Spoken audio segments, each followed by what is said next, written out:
Alors que les troupes russes se préparaient à célébrer la journée du transport militaire, elles n'avaient aucune idée des horreurs qui les attendaient. Des drones quadricoptères ukrainiens étaient cachés dans des camions, prêts à attaquer. L'ordre a été donné. Ces drones se sont élevés de leurs conteneurs et ont volé vers leur cible, 4 bases aériennes clés à l'intérieur de la Russie.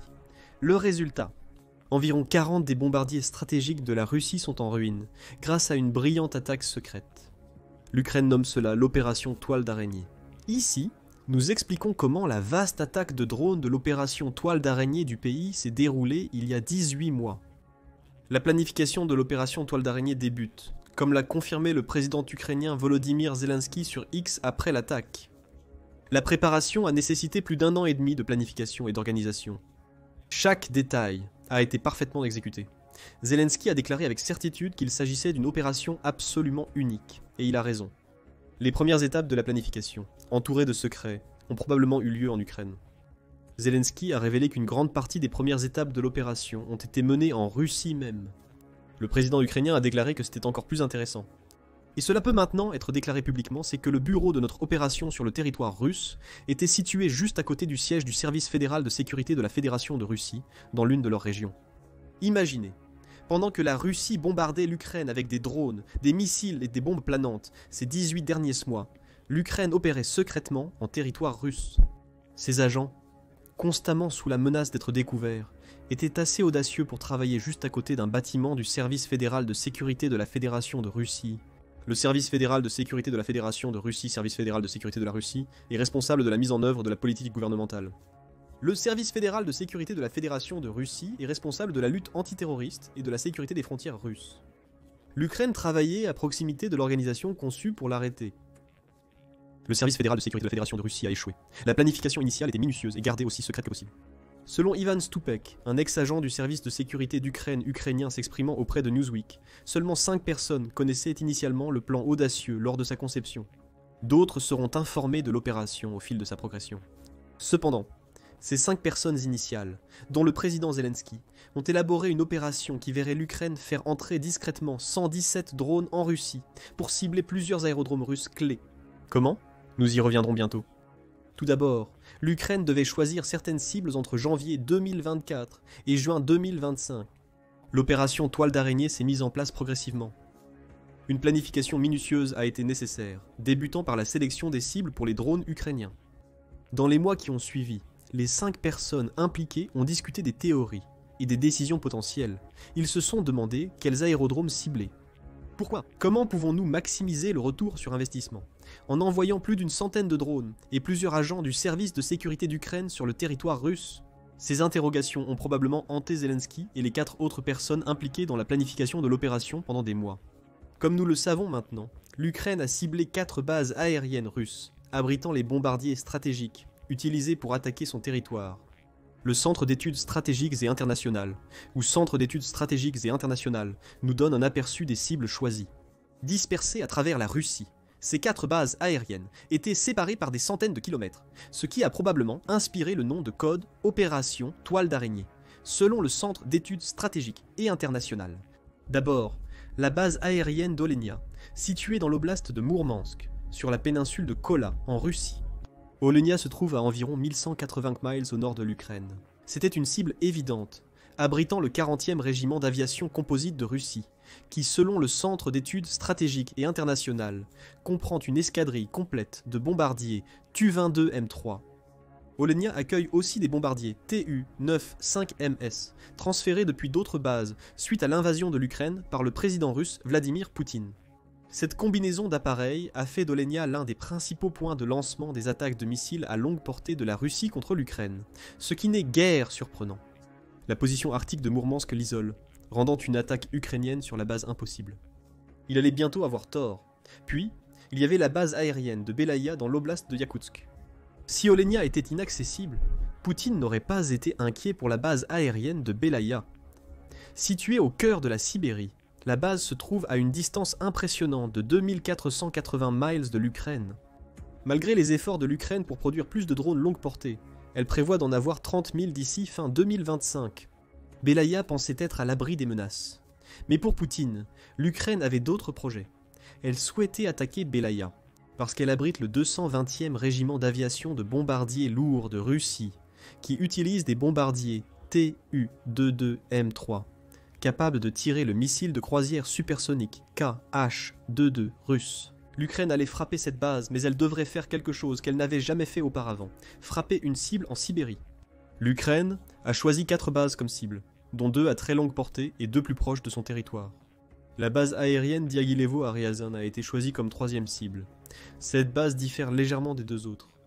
Située à un peu plus de 290 miles de la frontière ukrainienne, Diaghilevo est un terrain d'entraînement pour les pilotes russes. Poutine envoie ses aviateurs et tous les bombardiers stratégiques russes à la base pour l'entraînement au combat, y compris les Tu-95 et Tu-22 Mo3, mentionnés précédemment, ainsi que le Télé-Université 160. Diaghilevo a une autre fonction. C'est aussi le site d'une vaste installation de réparation d'avions qui se concentre sur les 3 bombardiers russes mentionnés. En tant que centre d'entraînement, Diaghilevo était une cible évidente pour l'Ukraine. Cela pourrait détruire le circuit de formation des pilotes russes et anéantir l'opération de maintenance utilisée par la Russie pour réparer les avions visés par l'Ukraine dans l'opération Toile d'araignée.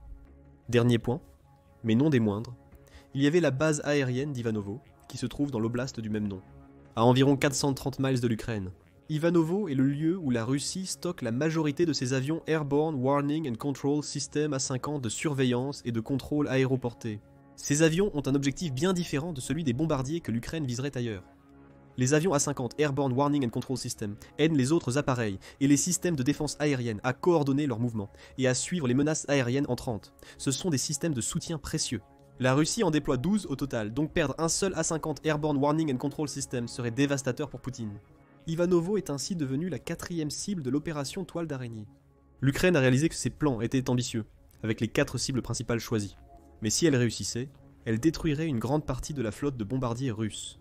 Détruire ces installations de réparation, et anéantir au moins un des précieux avions de soutien dont ces bombardiers dépendent, pour accomplir leur mission. La planification méticuleuse s'est poursuivie jusqu'en 2025. L'Ukraine devait simplement choisir une date cette année-là. Nous ne savons pas précisément quand l'Ukraine a choisi le 1er juin pour lancer l'opération Toile d'araignée. Mais nous savons que cette date est significative pour 2 raisons. La vengeance et le symbolisme. L'opération Toile d'araignée a été menée en représailles le lendemain de la plus grande attaque de drones jamais lancée par la Russie contre l'Ukraine. D'après l'Institut pour l'étude de la guerre, Institute for the Study of War, la Russie a envoyé un nombre impressionnant de 472 drones Shahed et Leur sur le territoire ukrainien dans la nuit du 30 et 1 mai au 1er juin, Shadjamo Ikada. Ces drones ont été accompagnés de missiles et ont visé plusieurs territoires ukrainiens. Kursk, Bryansk et Orel étaient les directions d'où les hordes de drones ont été lancées, les véhicules aériens sans pilote visant presque toute l'Ukraine, selon l'Institute for the Study of War. L'armée de l'air ukrainienne a abattu un trio de missiles russes KH-0101 et Iskander-K lors de l'attaque. En plus d'avoir détruit 213 des drones dans le nord, l'est, le sud et l'ouest du pays. 172 autres drones russes ont été perdus ou neutralisés par les systèmes de guerre électroniques ukrainiens. Malgré tout, des drones russes ont réussi à passer, frappant Kharkiv, Odessa, Kiev et Dnipropetrovsk, endommageant infrastructures civiles et militaires. La vengeance a potentiellement motivé la décision ukrainienne de lancer l'opération Toile d'araignée. Mais il y a une autre raison pour laquelle l'Ukraine a choisi le 1er juin. C'est la journée de l'aviation de transport militaire de la Russie. Transport War dit que ce jour est une fête professionnelle destinée à ceux de l'armée russe, qui assure la mobilité stratégique des forces armées du pays. La première unité d'aviation de transport russe a été créée à cette date dans le district militaire de Leningrad. Elle rend hommage aux pilotes des avions de transport les plus high-tech de Russie. Peut-être qu'il y avait un peu de symbolisme dans l'esprit de l'Ukraine. Aucun des avions de transport ni des pilotes célébrés lors de cette journée n'a été visé pendant l'opération Toile d'araignée. Cependant, on ne peut pas ignorer le symbolisme du choix de l'Ukraine de détruire une grande partie de la force aérienne russe.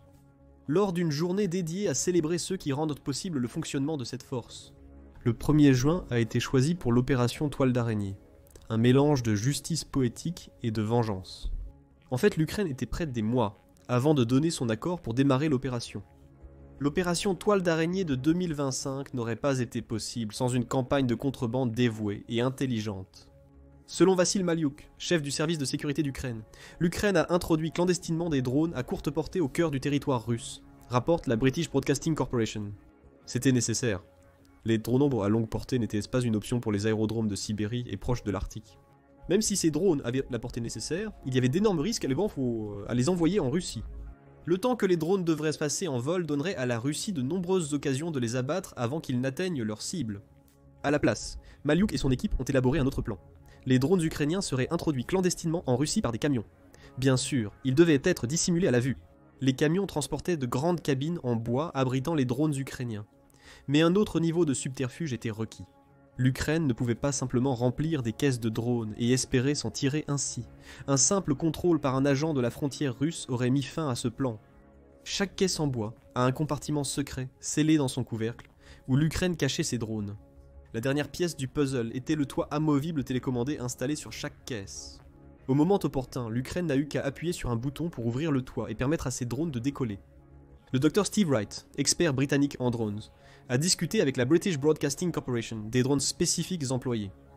Tous étaient de simples quadricoptères, transportant une charge utile relativement lourde, a-t-il déclaré. C'est remarquable. Les quadricoptères sont des drones lents, incapables de parcourir de grandes distances. Selon Wright, l'Ukraine devrait rapprocher les drones de leur cible, puis les piloter à distance, probablement via une connexion internet ou satellite. Du 31 mai au 1er juin, la Russie a lancé sa plus grande attaque de drones jamais menée contre l'Ukraine.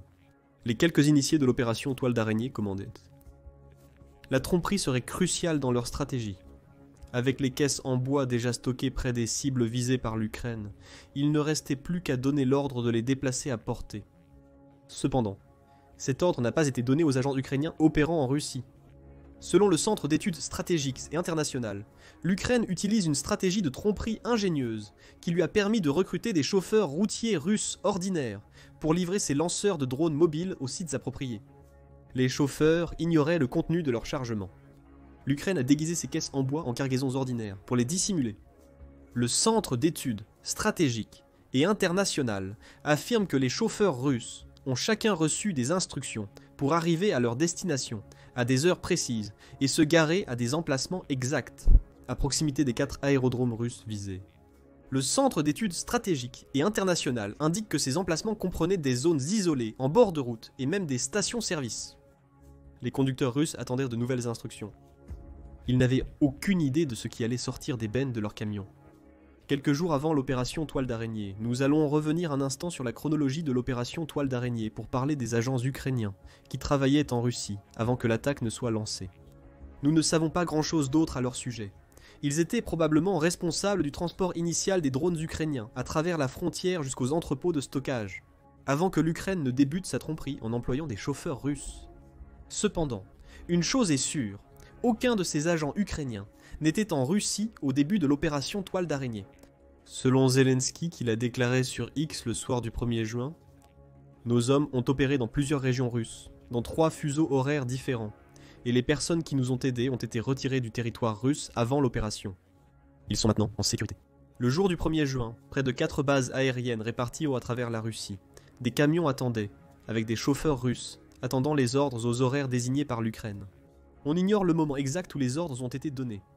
Les toits des cabanes en bois transportés par ces camions s'ouvrent. L'Ukraine a utilisé des télécommandes pour ouvrir les toits des camions soigneusement positionnés.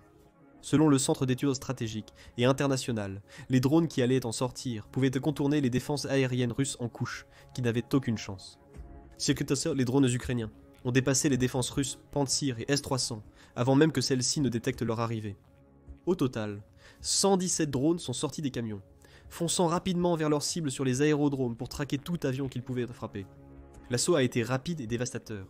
À la fin, plus de 40 avions russes ont été touchés, l'Ukraine annonçant sur sa chaîne Telegram militaire que l'attaque avait éliminé 34% des plateformes russes de lancement de missiles de croisière stratégiques. À la fin de l'assaut, la Russie avait perdu environ 7 milliards de dollars de ses actifs aériens les plus précieux. Tu-95, Tu-22, M3, Tu-160 et au moins un des 350 millions d'A-50 Airborne Warning and Control System russes figuraient parmi les appareils détruits. Quant aux camions, chacun a explosé après avoir livré sa cargaison de drones. L'Ukraine a activé des mécanismes d'autodestruction pour neutraliser les camions. Des images apparues ce jour-là et partagées par The Guardian montrent ce que l'Ukraine a réussi à accomplir. Une séquence semble montrer la vue d'un possible drone de reconnaissance. Un drone ukrainien entre en contact avec un avion russe, provoquant une explosion et une épaisse fumée s'élevant dans le ciel. La vue s'élargit ensuite pour montrer au moins 3 avions en flammes grâce à l'attaque du drone. D'autres images, partagées par The Guardian, montrent les drones ukrainiens s'envolant de camions avant de foncer vers leur cible. Le média partage également une photo fournie par le service de sécurité ukrainien, des caisses utilisées lors de l'opération Toile d'araignée. Des drones quadricoptères sont rangés en formation de 3 par 3 dans des caisses sans leur toit. Cela fait 9 drones par caisse, ce qui suggère que l'Ukraine a réussi à tromper les conducteurs russes pour qu'ils transportent environ 20 caisses vers des aérodromes à travers la Russie. Le soir du 1er juin, la confusion régnait. À la suite de l'opération Toile d'araignée, des questions ont été posées sur ce que les États-Unis savaient, le cas échéant, de l'attaque brillante et complexe de l'Ukraine. Selon Columbia Broadcasting System News, malgré le refus de la Maison-Blanche de commenter la frappe ukrainienne, une source anonyme de l'administration a affirmé que les États-Unis n'étaient pas informés de l'imminence de l'opération Toile d'araignée. La Russie était furieuse après l'attaque ukrainienne. Le ministère russe de la Défense a partagé un communiqué sur la zone de guerre. Le régime de Kiev a mené une attaque terroriste avec des drones vol en immersion aujourd'hui. Des drones à vue à la première personne contre des aérodromes dans les régions de Mourmansk, Irkoutsk, Ivanovo, Ryazan et Amour, a-t-il déclaré. La Russie a tenté de minimiser le succès de l'opération Toile d'araignée, comme elle le fait souvent. Les attaques terroristes ont été repoussées sur les aérodromes militaires des régions d'Ivanovo, de Ryazan et d'Amour. Dans les régions de Mourmansk et d'Irkoutsk, à la suite du lancement de drones vol en immersion depuis un territoire situé à proximité immédiate des aérodromes, plusieurs appareils ont pris feu. Une fois de plus, la Russie essaie de minimiser les succès de l'Ukraine. La Russie déclare aussi que les feux sont maîtrisés. L'essentiel est que les avions touchés par les drones ukrainiens ne sont plus opérationnels. Les détails importent peu. Et la Russie a perdu un tiers de sa capacité de frappe de missiles de croisière en une seule journée. De nombreux missiles de croisière peuvent transporter des ogives nucléaires. L'opération Toile d'araignée a finalement gravement nui à la capacité de la Russie de lancer des menaces nucléaires contre l'Ukraine. Le 2 juin après l'attaque, 2 événements ont eu lieu. Une analyse du Centre d'études stratégiques et internationales a détaillé le contrôle des drones par l'Ukraine. Des délégués ukrainiens et russes se sont rencontrés en Turquie pour des discussions directes. Le Centre d'études stratégiques et internationales rapporte que l'Ukraine a utilisé les réseaux russes de télécommunications mobiles 4G et Long Term Evolution pour contrôler ces drones vol en immersion. Ces réseaux fournissaient la bande passante nécessaire à l'Ukraine pour la vidéo en temps réel et l'envoi de commandes sur de longues distances. Le Centre d'études stratégiques et internationales souligne que les quadricoptères ukrainiens employaient le système ArduPilot, un cadre de pilote automatique open source. ArduPilot a permis à l'Ukraine de programmer des coordonnées cibles, des procédures de sécurité et des routines avancées de stabilisation de vol dans leurs drones. Nous observons ici une approche hybride. L'intelligence artificielle appuyée par des agents ukrainiens exploitant les réseaux de télécommunications russes pour l'opération Toile d'araignée. La réunion en Turquie a bien eu lieu malgré tout. Selon Newsweek, l'Ukraine est entrée en négociation, en position de force après l'opération Toile d'araignée, malgré la lenteur naturelle des discussions. Selon le ministre ukrainien de la Défense, Rustam Amirov, la première journée de négociation a mené à un accord d'échange de prisonniers, tous contre tous, entre l'Ukraine et la Russie.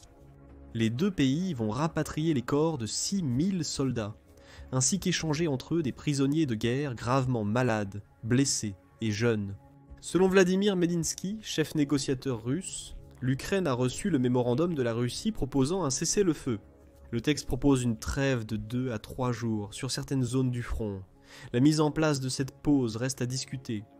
Mais en ce moment, la Russie est sous le choc de la perte de certains de ses atouts aériens les plus précieux. L'opération Toile d'araignée a été un immense succès pour l'Ukraine, montrant une fois de plus que l'ennemi de Poutine est capable d'innovation et de génie tactique bien au-delà de ce que Poutine lui-même peut accomplir.